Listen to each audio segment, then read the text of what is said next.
The forest burned. Sparks floated through the smoky air as explosions echoed in the distance. Soldiers ran through the trees, shouting commands in languages no human could understand. Somewhere beyond the trees, alien machines roared like beasts, tearing through the last line of resistance. The war had come fast, and Earth had never stood a chance. Dax Keller crouched behind a fallen log, blood on his forehead, rifle in his hands. He wasn't a soldier. He wasn't trained for any of this. Just a mechanic from Mars Colony 4 who had signed up to fix engines for the Coalition. Now he was stuck in the middle of a battlefield with no command, no backup, and barely any ammo. Something crashed nearby. The ground shook under him. Trees split apart as a massive shape stumbled into view. At first, Dax thought it was another alien tank, but then it groaned. A deep animal sound that sent chills down his spine. It was a beast, a living thing. Fur like molten stone. Eyes glowing like dying suns. A creature larger than a tank, with claws that could shred steel. It was injured. Badly. Its front leg dragged, blood pouring from its side. It collapsed not far from where Dax hid, its breath ragged, its body twitching. It was unlike anything Dax had ever seen, and it was dying. Behind it came more shadows, alien soldiers. They weren't here to help it. They were hunting it. Dax didn't move. He could have stayed hidden, let them pass. Let the beast die quietly, but something stopped him. Maybe it was the way the creature's glowing eye locked onto his. Not in fear, not in anger, but something else. A silent plea. He took a slow breath and made his choice. Dax rose from cover and aimed. 3 shots. Quick and clean. The alien scouts dropped before they saw him. Another move toward the beast with a glowing blade. Dax threw a rock, drawing its attention, then tackled it from behind. He wasn't stronger, just faster and desperate. They struggled, rolled, but Dax didn't let go. He slammed the weapon into the alien's neck and didn't stop until it was still. Silence returned. Smoke curled into the sky. The beast hadn't moved. He stepped closer. Its breathing was shallow now and thick blue blood stained the ground. Dax reached out carefully. The beast didn't growl, didn't flinch. Its massive head rested on the dirt, and for the first time Dax noticed the scars across its body. Old wounds, battle marks, and a strange metal collar half buried in its flesh. Someone had trained it once. Someone had controlled it. But not anymore. "I'm not your enemy," Dax whispered. He knelt beside the creature, pulled out his last med pack, and sprayed foam into the wounds. It hissed. The beast tensed but didn't attack. Instead, it let out a low, strange sound. Not a growl. Almost like gratitude. Dax stayed with it for hours. As night fell, more scouts came, and each time Dax fought to protect the beast. His arms ached, his legs bled, but he didn't run. At some point the beast moved. Not much. Just enough to curl closer to him, placing its massive head near his side. Its breath warmed his skin. Its eye never left him. When morning came, the battlefield was quiet, and the beast was still alive. The sun rose over the battlefield, painting the trees in a cold orange light. Dax sat against a rock, his eyes heavy, muscles stiff, dried blood on his face and arms.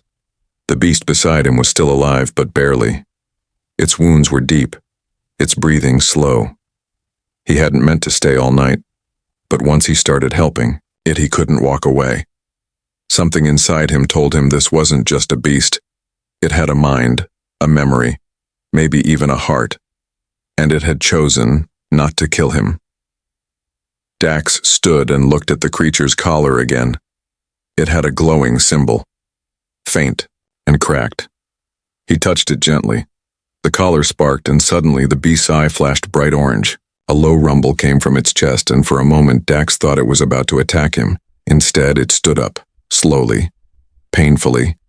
Its massive legs shook under its weight, but it rose, taller than a house, a mountain of muscle and fur. Dax stepped back, unsure of what would happen next. The beast looked down at him.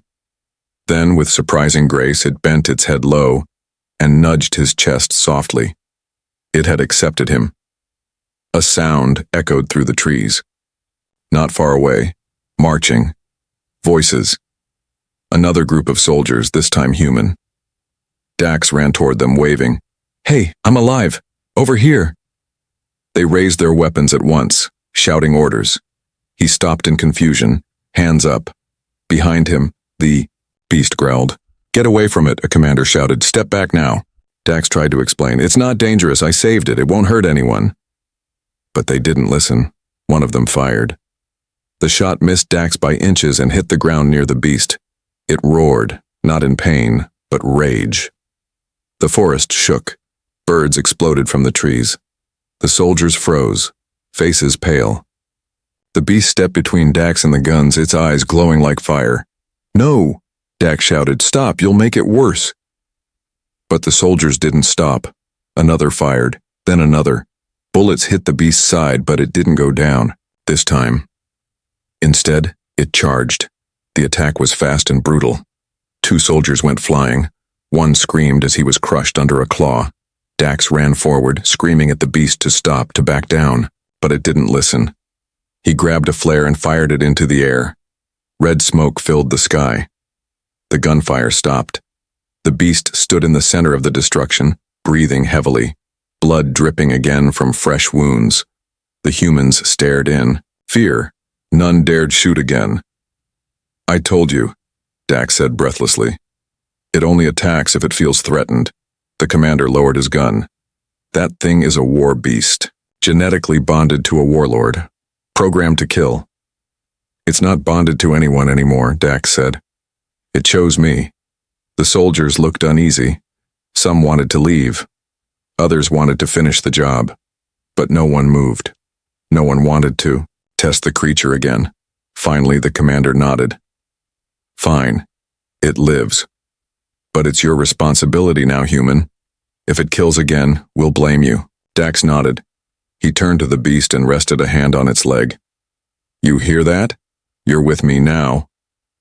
The beast lowered its massive head again, and for the first time, it let out a soft, strange noise. Not a growl, something gentler, a sound of trust. The soldiers left before nightfall. They wanted nothing more to do with the beast or the man it had chosen. A few whispered about Dax behind his back. Words like cursed and freak followed him as he and the beast made their way deeper into the forest. Dax didn't care. The beast had followed him without being leashed, chained, or ordered. It moved slowly, still healing, but with steady purpose, like it had chosen a new mission, like it had chosen him. They walked for hours before stopping near a stream. Dax sat on a large rock while the beast rested beside him, watching the trees. "I don't even know what to call you," Dax muttered, rubbing his eyes. "You're not a dog, not a cat, not anything I've seen in a book." The beast's ears twitched at his voice. It didn't respond, but it understood something. Dax felt it. This creature wasn't just muscle and teeth. It was thinking. Listening. He looked again at the collar. Wires ran under its fur, connecting to the creature's spine and chest. A symbol glowed faintly now, almost like a pulse. It had been bonded to someone else before, a warlord. Dax had heard rumors about warlords, alien champions. Each one had a beast bred to match their rage. The bond between them was genetic, deep, unbreakable. But that warlord was dead now, and somehow Dax had replaced him. He reached out and touched the symbol. The glow shifted. For a moment, the beast stiffened.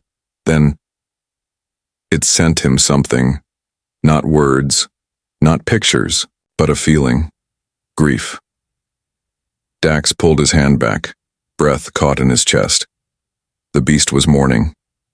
Whoever had commanded it before, he was more than just a master. He was a partner. Maybe a friend. "Is that what this is?" Dax whispered. "You're not protecting me. You're grieving him. Through me." The beast didn't answer. It just lowered its head beside him and closed its eyes. That night, Dax couldn't sleep. Not because of fear, but because of the questions burning in his head. What had this creature done in the war? Who was the warlord it had lost? Why had it spared him? He heard something nearby. A soft step. Not the beast. He turned quickly. A figure stepped from the trees. Tall. Thin. Wearing a long black coat with glowing patterns down the arms. Not human. Her skin was silver blue. Her eyes, sharp and cold. She wasn't alone. Two more aliens moved behind her, slower, heavier, armored. "I'm not looking for trouble," Dax said quickly, standing with his hands up. "You found it anyway," the woman replied. Her voice was smooth, like glass. "You carry something that does not belong to you." He didn't understand. "What are you talking about?" She pointed toward the beast. "That is property of the Shadrach's warlords. It was bonded to Lord Merrick. His death broke its mind. It should have died too." "It didn't," Dax said. "I saved it." She stepped closer. "Then you made a mistake. A creature like that does not forget loyalty or hatred." The beast rose behind him, taller than both of them combined. It didn't growl. It didn't move. It just stood there, silent, waiting. The woman narrowed her eyes. "It chose you?" Dax nodded. "Then it's worse than we feared," she whispered. "The bond lives again." Before he could ask more, she vanished into the trees, her guards following without a sound. Dax turned to the beast. "What does that mean?" he asked softly. "What did you just drag me into?" The beast didn't answer, but it was watching. Dax couldn't stop thinking about the silver blue woman. Her words echoed in his head. "The bond lives again." It didn't sound like a warning. It sounded like a prophecy, and it chilled him. He and the beast moved further west, away from patrol zones and enemy scans. The war was slowing, but the danger hadn't faded. Scouts from both sides still roamed the forests, looking for survivors, deserters, or targets. They camped in a small cave behind a waterfall. The sound of the water masked their presence, and the beast could stretch its body without cramping. Dax used a stolen med scanner to check the wounds. They were healing fast, too fast for a normal animal. This creature wasn't just strong. It was something enhanced. He looked at the symbol on its collar again. The pulse was stronger now. Not just glowing, but humming slightly, almost like it was syncing with him. A part of him wanted to cut it off, rip out whatever control device was embedded in the beast's body, but he couldn't. It felt connected to both of them now. The beast followed him everywhere. It didn't need chains. It didn't even need commands. It moved when he moved. It stopped when he stopped. And it didn't let anyone come near him. That was becoming a problem. On the fourth day, Dax found a small group of human engineers hiding in an old outpost. They had food, tools, and power cells.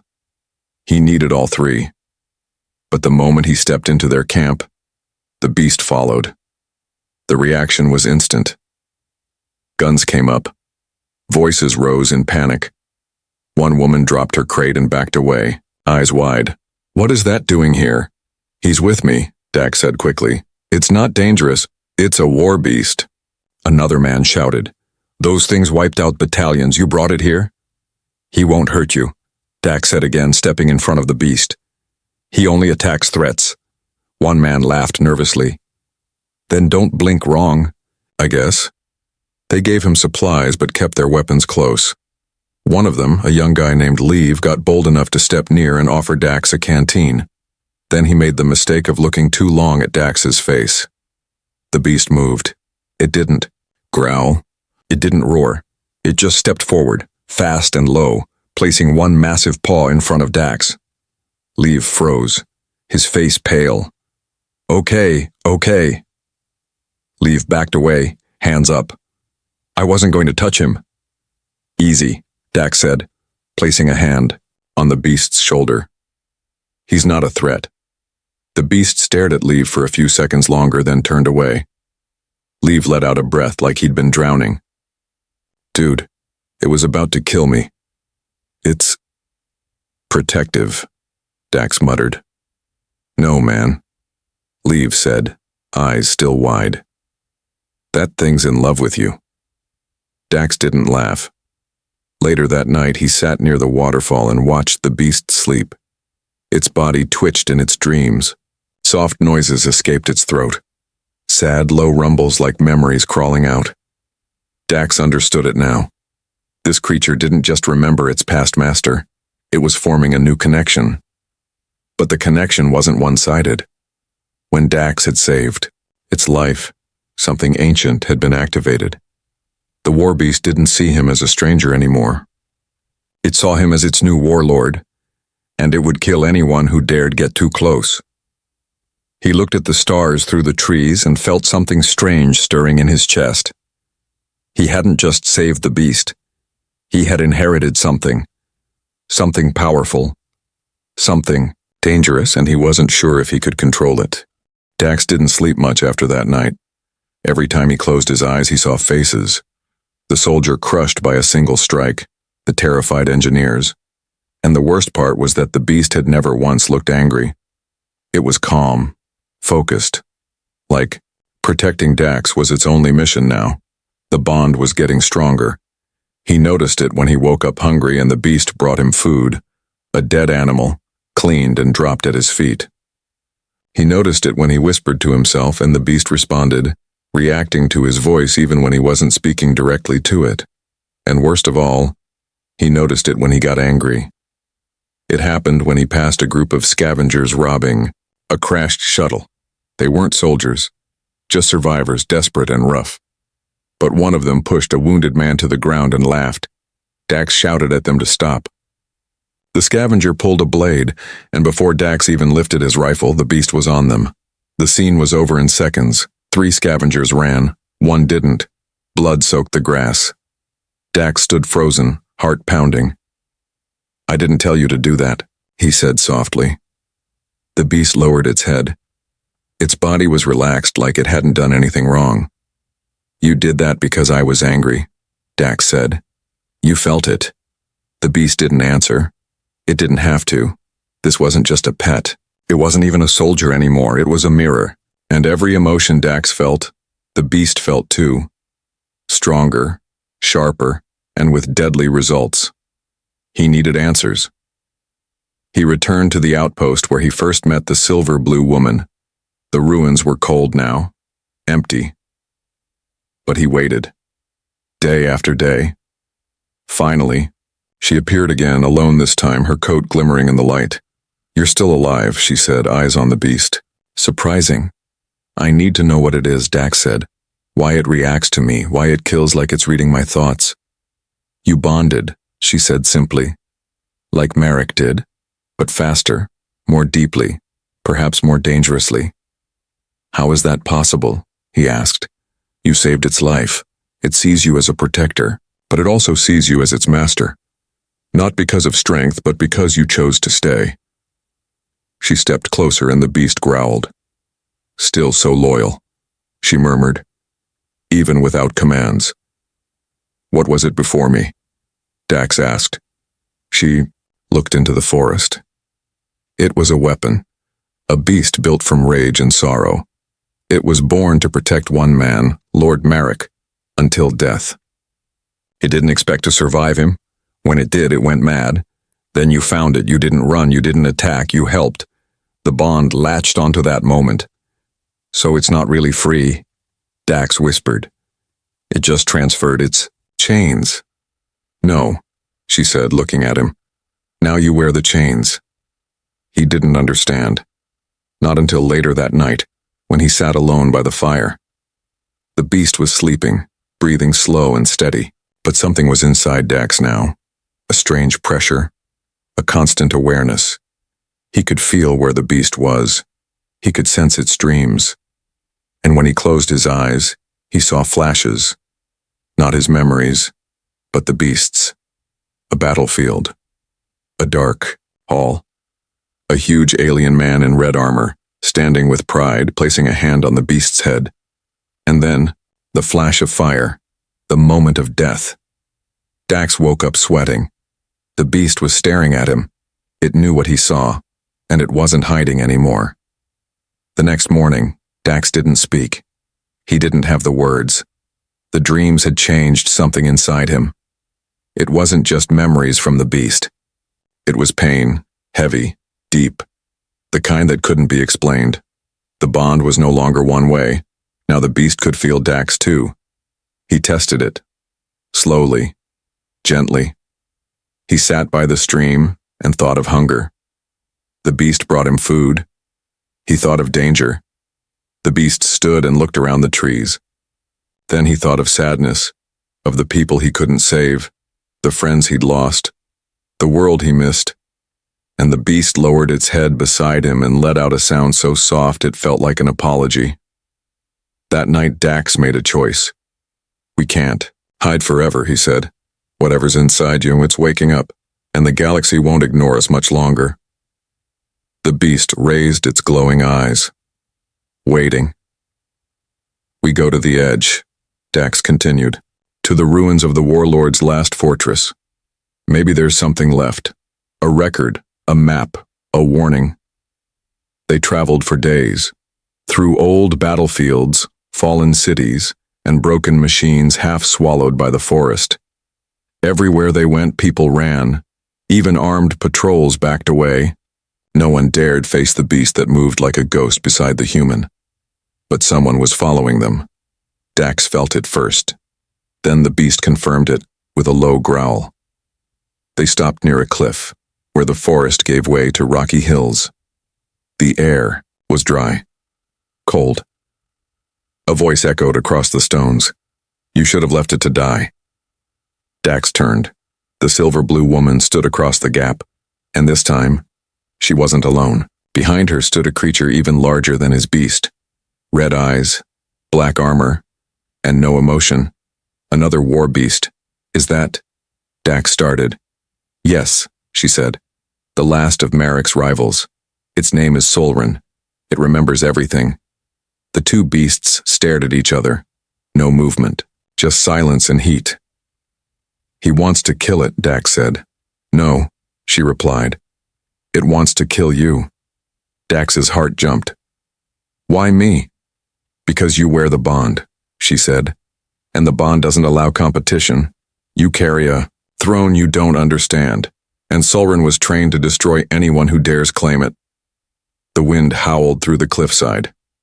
"Then tell it to back down," Dax said. "I can't," she replied. "It's already made its choice." The ground shook as Solren stepped forward. Dax turned to his beast. "You don't have to fight this." But the beast growled softly, then moved in front of him, protecting again. No command, just instinct. Solren roared, and the sound cracked the rocks. Then it charged. The two beasts collided like planets crashing. Dust exploded. Claws scraped steel. Roars filled the sky. Dax backed away, shielding his eyes from the fury of the fight. His beast fought with power but also pain. It was still healing, still wounded. Solren was fresh, strong.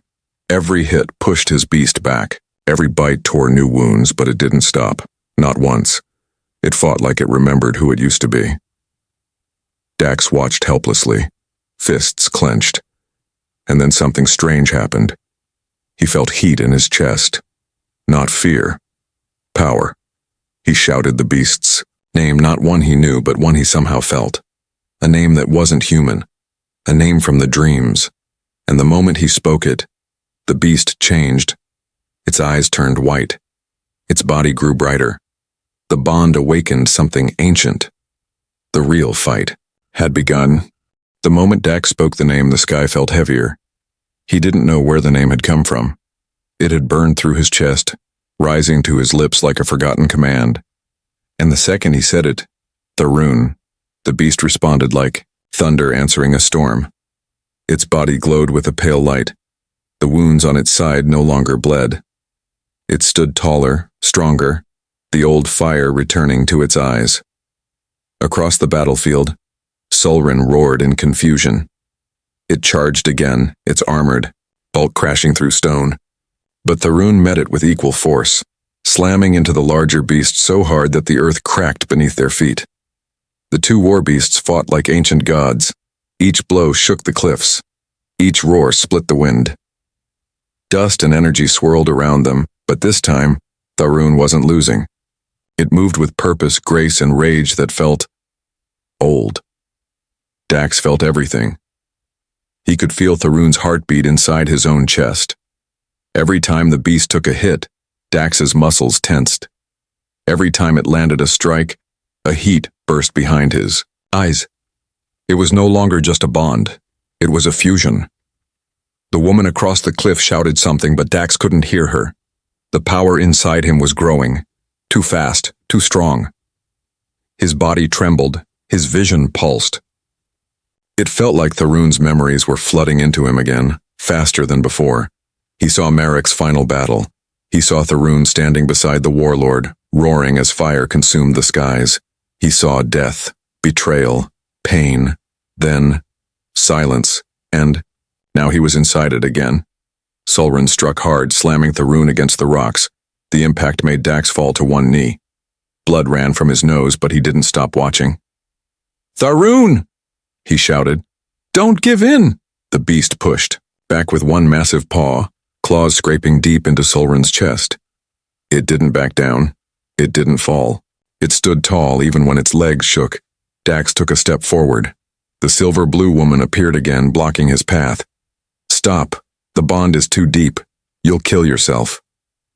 "I'm not the one fighting," Dax said. "He is." "Not anymore," she whispered. "Now you both are." Sulren leapt into the air, jaws wide, claws ready to crush Tharoon. Time slowed. Dax's heart stopped. He screamed, and Tharoon moved. It spun low, dodging the strike with unnatural speed, then struck upward with both front claws, catching Sulren's jaw and chest in a single upward blow. Flesh tore. Armor shattered. Sulren crashed to the ground, blood pouring from its mouth. It tried to rise, but Tharoon stood over it now, breathing hard, body covered in dust and light. It didn't strike the final blow. It looked to Dax, waiting for permission. Dax walked forward slowly. The ground was cracked. His steps were shaky. He looked down at Sulren, broken but alive. "You wanted to destroy me," he said. "Not because of hate, but because I carried something your master feared." He turned to Tharoon. "And you're not just a weapon. You're not a monster." He looked at the woman. "What happens if I spare it?" She paused, then said, "You end the war that never finished." Dax nodded. "Then it lives." Tharoon stepped back. Sulren groaned but didn't rise. The fight was over. Dax collapsed to his knees, breath short, chest burning. Tharoon moved beside him and lay down, pressing its head gently against his shoulder. The silver-blue woman walked away in silence, her guards following, and for the first time in weeks, the world was quiet. But Dax knew this wasn't the end. It was only the calm before something much larger. The news spread faster than Dax could run from it. A warbeast had returned. Not just any beast, but Tharoon, the bonded partner of a dead warlord. And worse, it had chosen a human. The last of Marek's enemies had fallen in single combat, and Dax had been the one to give the command. Now the galaxy was watching. Every faction that once feared the old warlords now turned their eyes toward the forest. Some wanted answers. Others wanted revenge. And a few wanted Dax, alive or dead. Dax. And Tharoon found shelter in an abandoned mining facility carved into a cliffside. The old tunnels were dark, cold, but quiet. Tharoon stayed near the entrance, curled like a sleeping mountain, eyes always open. Dax tried to rest, but the bond wouldn't let him. Every time he closed his eyes, he saw more visions. Cities burning, armies kneeling, warbeasts crushing walls as their masters stood on thrones made of broken metal. He wasn't dreaming. He was remembering Tharoon's past, and it was full of blood. He sat up, breath shaking, and looked at his reflection in a cracked screen. His eyes looked different, sharper, tired but focused. The beast had changed him. Outside, he heard footsteps. Not the runes.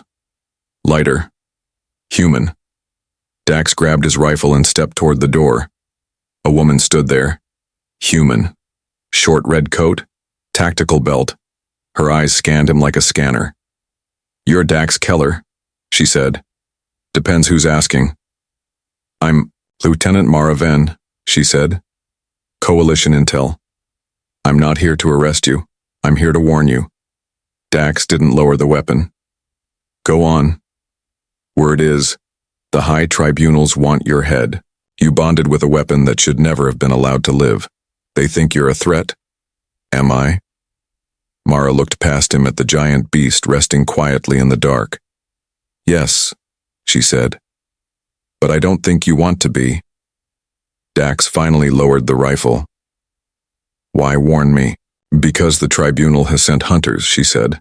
"The kind that don't miss. You have a week, maybe less." Dax leaned against the doorway. "So what's your plan?" "I don't have one, but I know where the last Warbeast records are kept, deep inside a vault below the outer ring. If we get there before the tribunal does, maybe we can learn what they're afraid of." Behind them, Tharun stirred. Mara stared at him, clearly nervous, but didn't step back. "He trusts you?" she asked. "He trusts no one," Dax replied. "But he listens to me." She nodded. "Then let's hope you can hold his leash." Dax didn't respond. Later that night, as they prepared to leave, he stood beside Tharun and rested his hand on the beast's collar. The glow was stronger now, warm, alive. "You know they're coming," he whispered, "but we can't run forever." Tharun turned its massive head and stared at him with white glowing eyes. "No fear, just waiting." "We find the vault," Dax said. "We find out why you were made, and what they're hiding." The beast grunted softly, not in anger, in agreement. The next morning, the three of them left together, one human bonded to, a living legend, one spy carrying forbidden knowledge, and one beast that should have died with its master. The galaxy didn't know it yet, but something ancient was rising again, and this time, it didn't come for war. It came for truth. The journey to the outer ring was long and quiet. Mara guided them through old tunnels, abandoned transport lines, and frozen cities. The ruins stretched forever. Signs of the old war still covered every wall, scorch marks, broken mechs, and warning signs in languages long forgotten.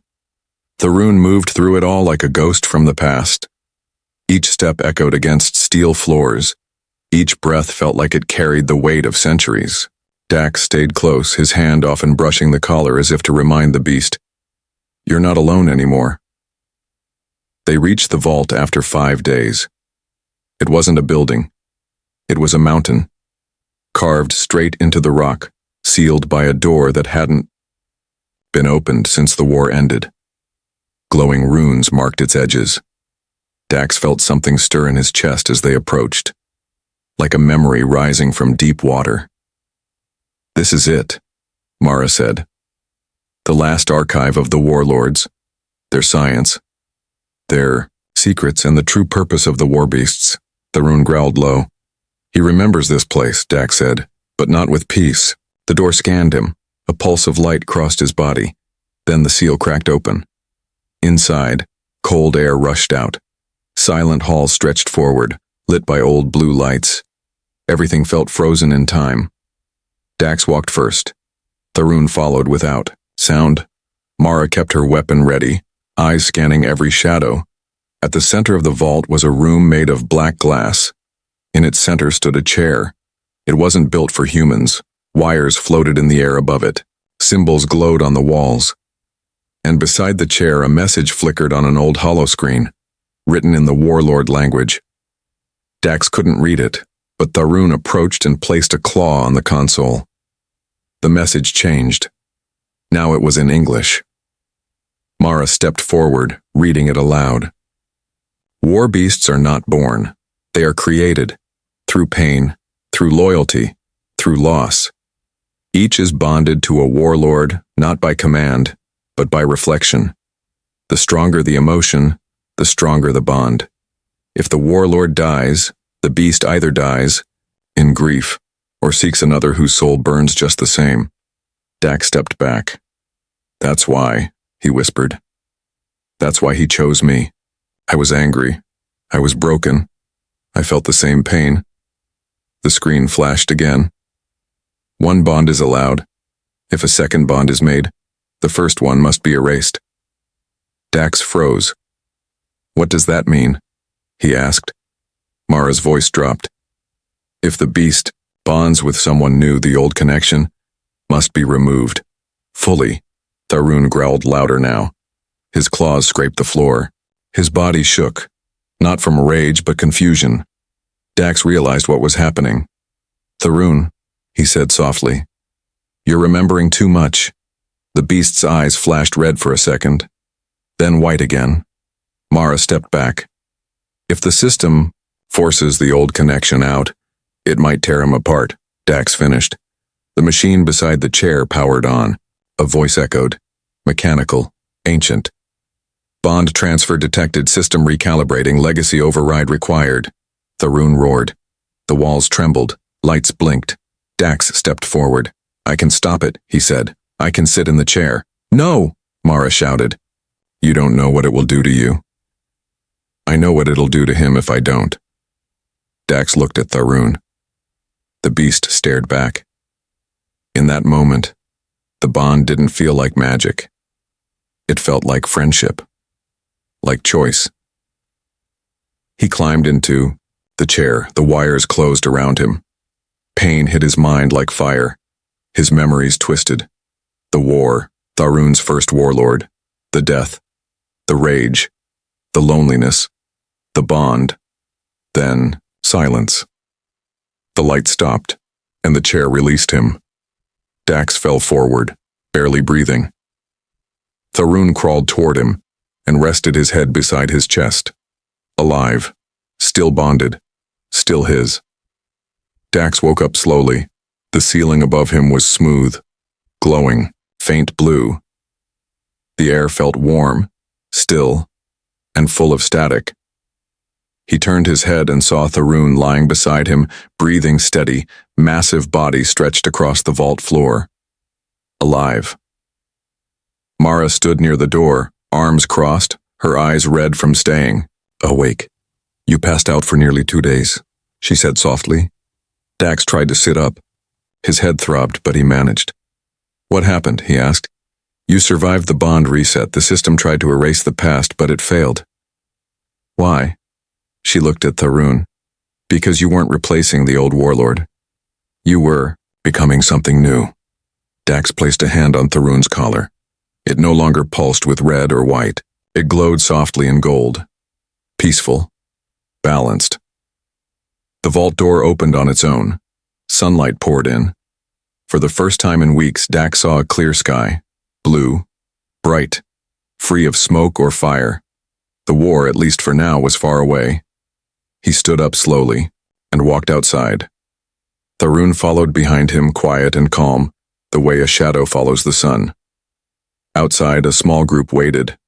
Not soldiers, not assassins. People. Leaders from distant colonies.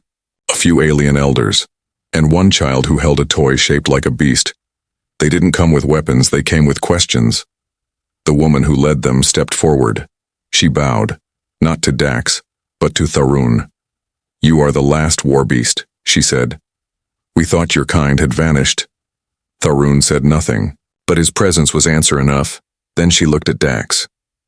And you, human, you are not a warlord. Yet the beast chose you. I didn't choose this, Dax replied. I was just trying to survive. Perhaps that's why you were worthy. Dax didn't know what to say. He looked around at the curious faces, at the silent forest, at Tharun's eyes, now calm and focused. No more fighting, Dax said. No more orders. No more chains. He placed a hand gently on Tharun's head. Protect, that's all. The alien leaders exchanged glances. Then, slowly, they nodded. In the days that followed, Dax and Tharoon became more than symbols. They became proof that old weapons could find peace, that scars could become strength. That loyalty didn't have to be built on blood. They stayed near the outer ring, helping rebuild broken towns and defending refugees from raiders and wild machines. Tharoon never strayed far from Dax, but he stopped growling at strangers. He stopped attacking those who stared. He had found peace, too. Mara left one morning after saying goodbye with a quiet nod. She promised to speak for them in the halls of the Coalition, to remind the galaxy that the past could be rewritten. One night under the stars, Dax sat beside Tharoon and spoke softly. "You should have died on that battlefield," he said. "But you didn't. And I didn't run." Tharoon blinked slowly. "You didn't save me," Dax said. "I saved you, but maybe you saved me too." The beast made a low rumble. Not pain, not warning. Something else. It was the sound of an ancient heart learning how to be gentle again. And from that day forward, no one dared challenge the beast again, because now the galaxy didn't just fear Tharoon, it respected the one he chose.